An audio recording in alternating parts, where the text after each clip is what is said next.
Hi guys, welcome back to my channel. I'm Danny. If you're new here, please subscribe. If not, welcome back. Today's video is going to be the Haves and the Have-Nots season 6 episode 7, every 6 months. Now the episode opened with, it left off last week with Candace beating Quita's behind, like literally on top of her, tearing her up. Like, I don't understand Quita. She talked all of that trash to Candace like she can really whoop Candace when Candace was tearing her up. So the guard came in there and took Candace out and put her like in an interrogation room or whatever.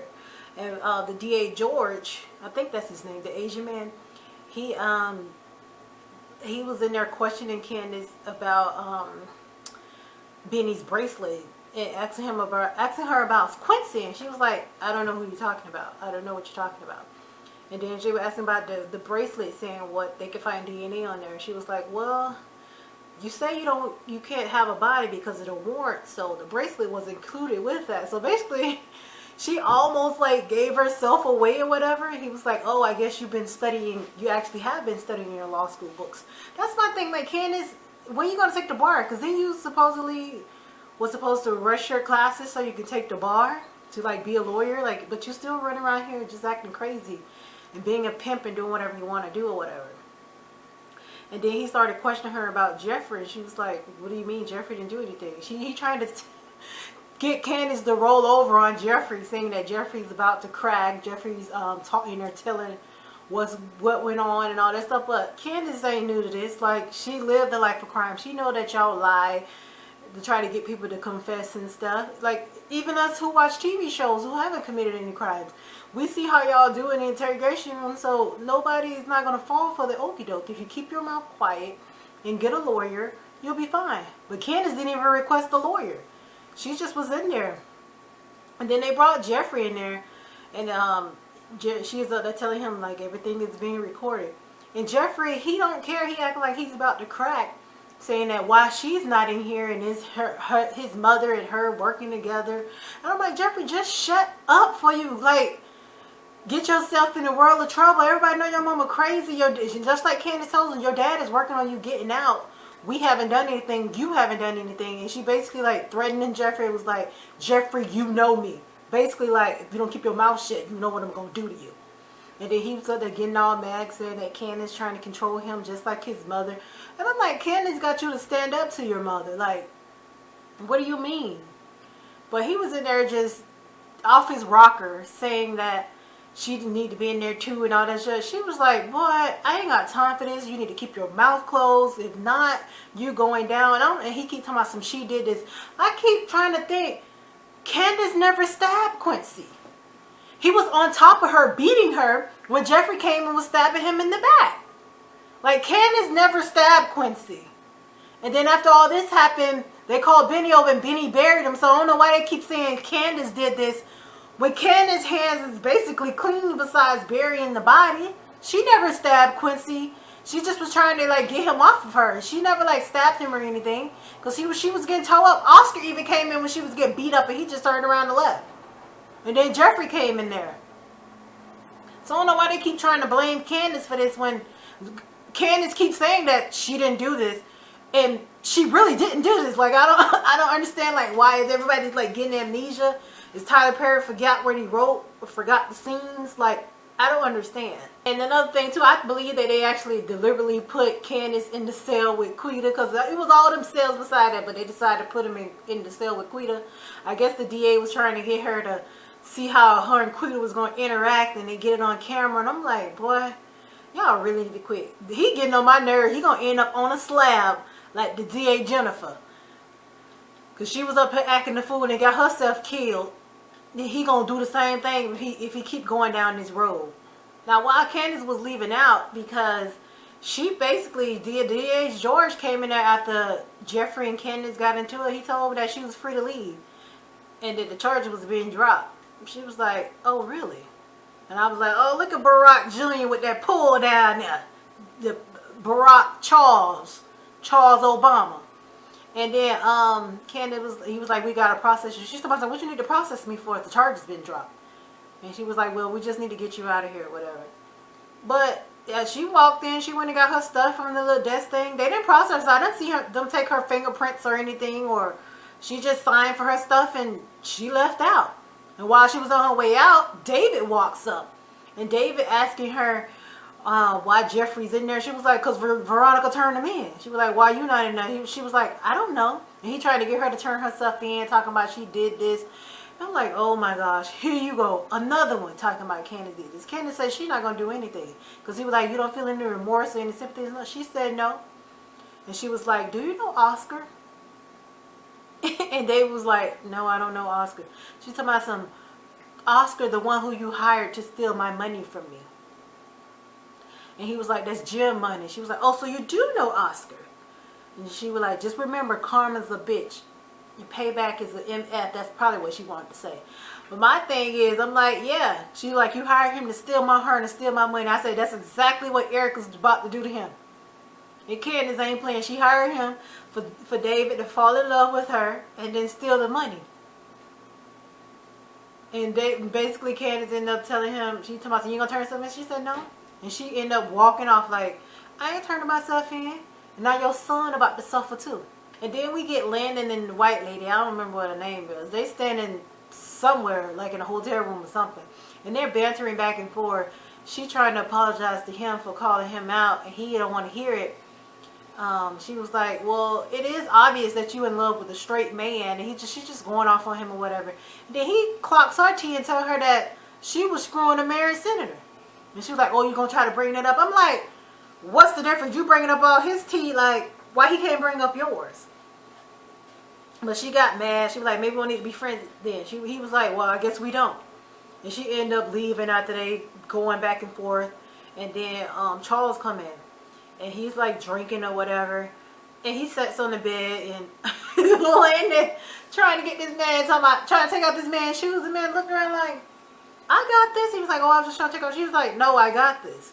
And then he was telling, and Landon was like boosting his head up, feeding his ego, how great he's going to be for president for 8 years. And he was like 4 years.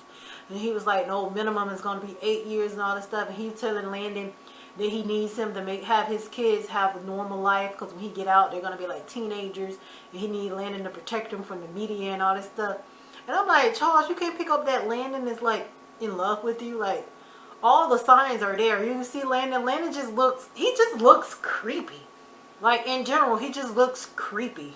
And I don't see how Charles can't pick up on this. Maybe he just a drunk like that. He's not really thinking about it. But the way Charles reads people, I'm quite sure he knows. Maybe he's trying to use it as a trump card to see, like, what Landon is going to say or do.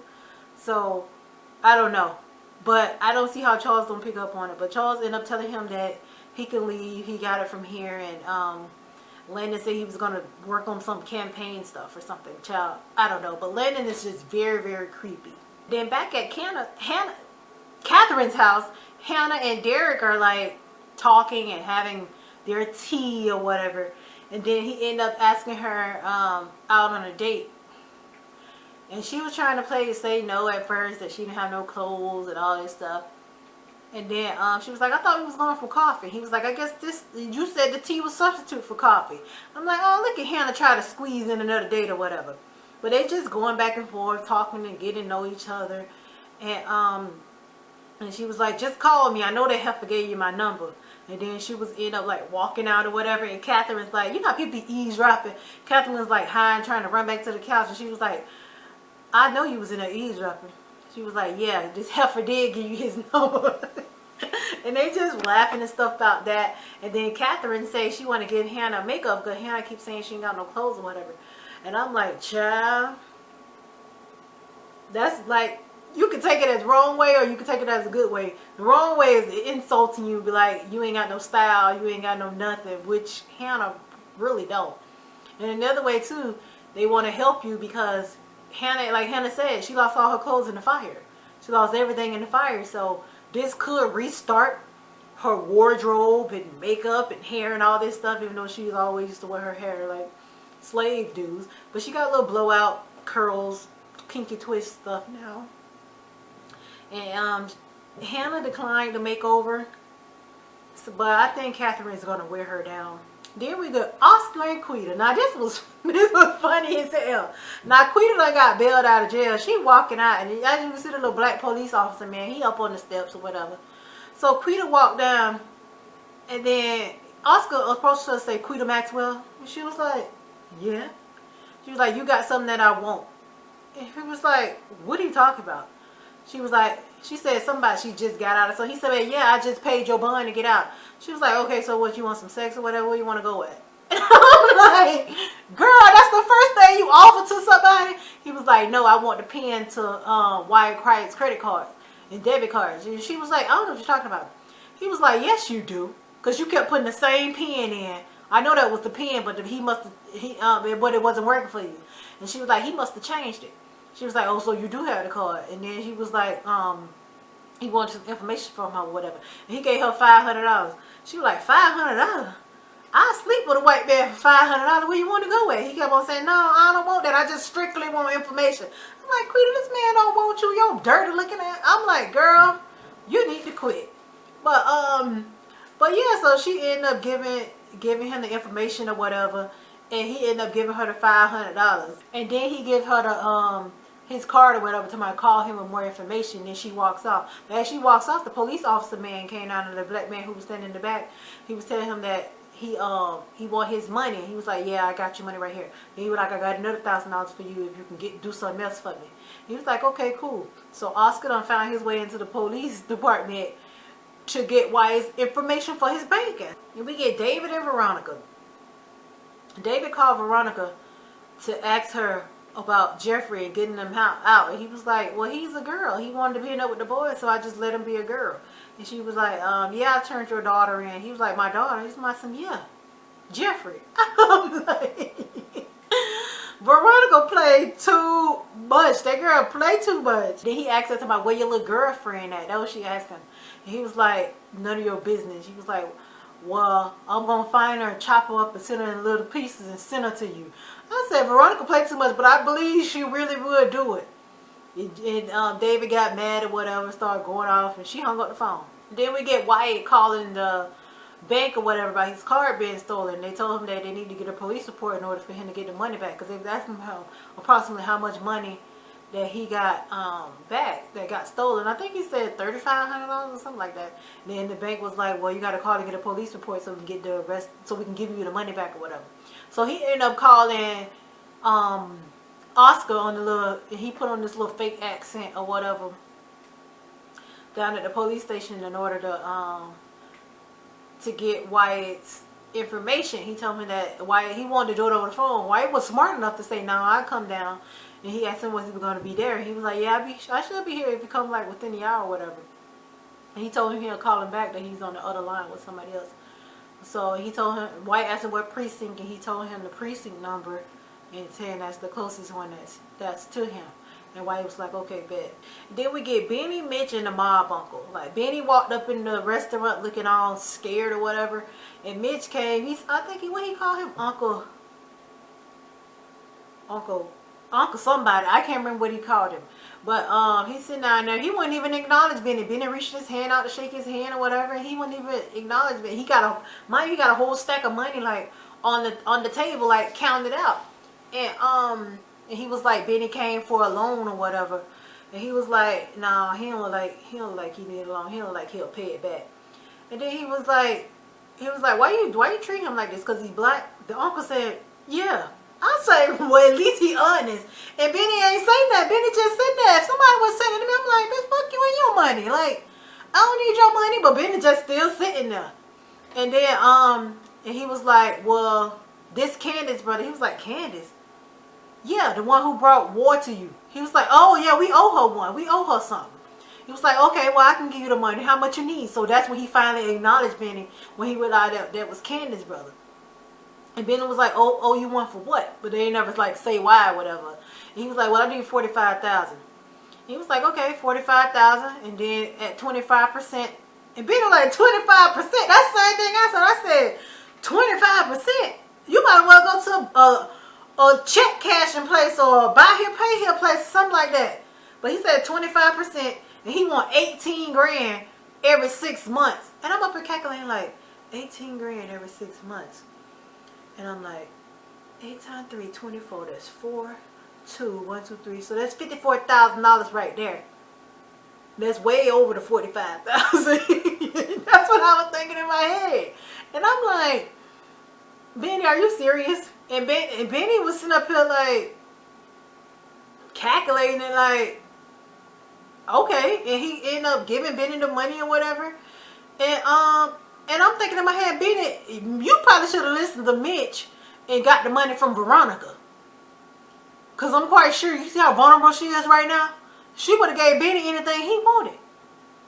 But Mitch was like, are you sure you want to take this? Because once we walk out this door, ain't no turning back. And he was like, yeah, I'm sure. So they got ready to leave. He get a phone call.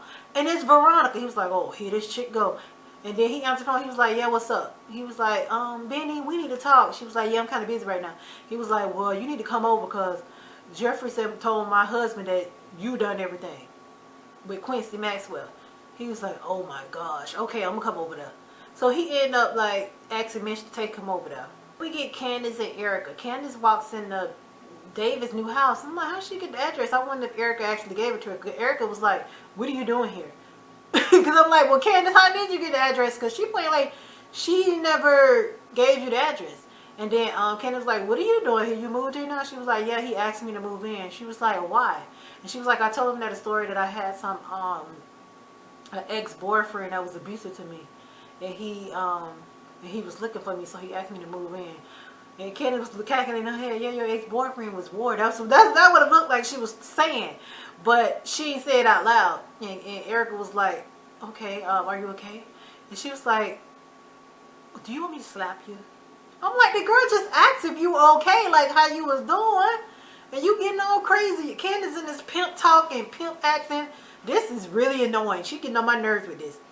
But she told Erica to slow down. She don't want him to just steal the $100 grand. She said she want all account numbers. She said she want all his bank accounts, credit cards, his life insurance policies. I'm like, what the hell you gonna do with this man's life insurance policy? His mama bank account, his daddy bank account. She want like every account that David has. I guess she about to clean David's ass out. And she told him that, she told Erica that she want her to just wait to see after she get all the accounts and she fall all in love with him and then strike. She told her to just hold on a minute, just don't do it so quick, just take her time. And I'm like, yeah, girl, you finna have this man deeply in love with you. But what if Erica probably end up turning on Candace? Like, what Candace gonna do? Because Erica on the inside, if she turn on Candace, she can have David like do whatever to ruin Candace. But Candace does have the president on her, or the future president on her side. So that could get real interesting. If Erica finally gets some balls and stop listening to Candace. And then we get Wyatt finally coming down to the police station. And then the black officer man meet him in the front and then just takes him to the interrogation room. And telling him that he need to fill out the forms and stuff for all his banking information and all that stuff.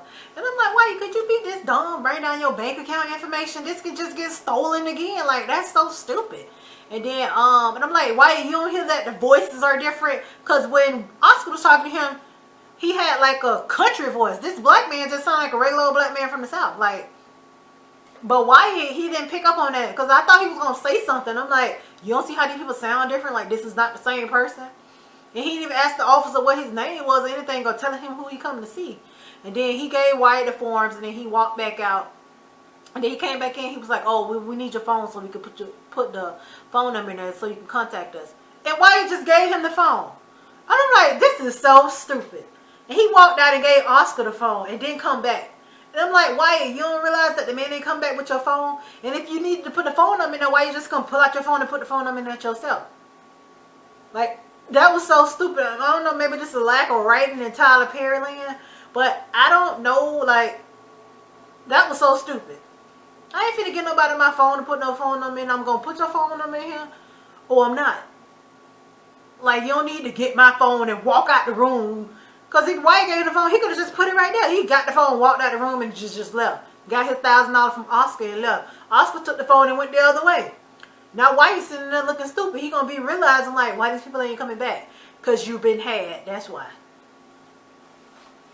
I hope he's smart enough to change the passwords and account numbers, but how White just gave this man the phone? I don't think so. And then we get this little small scene with David and Sarah. She walks in and give him all of the evidence or whatever. And she was like, this is all the evidence. And he was like, thank you. Still getting the attitude with the girl. And I'm like, this girl saving your behind. And she tells him the only evidence now, which is Wyatt's testimony. And she was like, oh, he was like, okay. And then he was like, you can leave. She was like, oh, that's all you needed? She was like, yeah, you can leave. And leave before I want to throw you on this bed. And I'm like, girl, just get on out the door. You wanted him to, you acting like you wanted him to put you on the bed. Because you talking about some, that's all he needed. Yeah, if he's telling you to leave, he already got what he wanted. Some of your cootie cat the other day. And now he got all his evidence. Then back at Veronica's house, the doorbell rings. Ding. Veronica was like, I'll get it. Melissa was like, I know you'll get it because I'm not getting up. I just bust out laughing because that's some junk I say. I'm not getting up. If I'm not expecting the visitor, that's how I used to be when I had roommates in college. If I'm not expecting the visitor and somebody ringing the doorbell, I'm not getting up. If it's not for me, I'm not getting up. Your company will sit outside that door until you get up and open the door. But Veronica was like, girl, don't play with me. And she grabbed her wrist, like all forcefully. And she was like, ow. She was like, girl, if you, she said, yeah, if I wasn't carrying your grandbaby, you will do something to me. I said, Melissa really don't care no more. But it was Benny at the door, and she was like, hey, Benny. I said, Melissa, girl, you need to quit. You really need to quit. And then Veronica was like sweet talking him or whatever. And then he was asking her what was going on. I guess she didn't want to say it in front of Melissa. So she told Benny they'll go upstairs. So her and Benny went upstairs. She's like trying to seduce Benny. Well, she told him first what Jeffrey and David was up to, what Jeffrey told him. And she was like, okay, so what you want to do about it? And he was like, he gonna need counsel and all this. So I'm assuming Veronica's gonna be his lawyer or whatever. That's what I'm taking for all this. But she said don't worry about it. She was gonna handle it. He was like, well, how you gonna handle it? I'm gonna need a lawyer. She was like, I'll handle it. I'm like, yeah, Benny, play these cards right so you can get out this one. Wait till she destroy all the evidence. But she probably gonna keep something for herself, because you know how Veronica is. And then just kick her to the curb. Just give her a little wee-wee every now and then to keep her satisfied and keep you out of jail.